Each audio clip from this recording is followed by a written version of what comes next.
In the 1960s, Cesar Santos grew up on his father's ranch in Monterrey, Mexico, surrounded by horses and cattle. Today, the same dusty wasteland has transformed into the Hofhusen Industrial Park, a bustling hub for Chinese manufacturers looking to bypass US tariffs and streamline their supply chains. With 11 plants and warehouses currently operating on the 850-hectare estate, it is clear that Chinese capitalism is expanding. Chinese companies are now exporting white-collar managers to set up and run operations in countries like Vietnam, Thailand, and Mexico. Just a few years ago, there was only one building on the Hofhusen site. Now, there are 10 Chinese companies with plants there and 3 more under construction.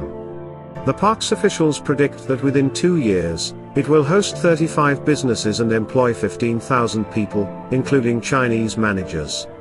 The investments in Hofhusen already exceed $1 billion, and more growth is expected. Hofhusen's tenants include well-known companies such as Hisense, Kuka Home, Sunon Furniture, Hangzhou XZB, and Skyish. Proximity to the US market is one of Mexico's selling points, especially with the free trade agreement it has with the US and Canada.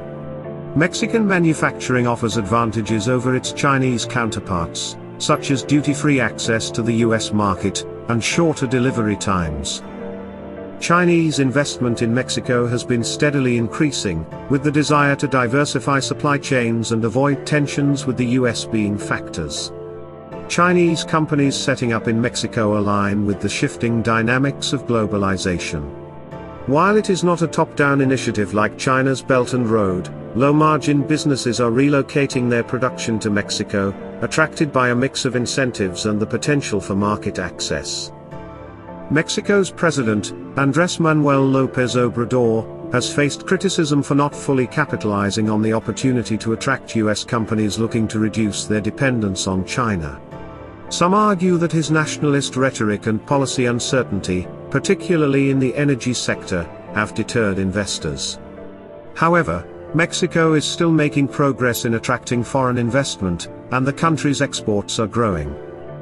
Despite facing challenges, such as meeting North American content requirements under the US-Mexico-Canada Agreement and supplier limitations, Chinese companies are finding opportunities in Mexico.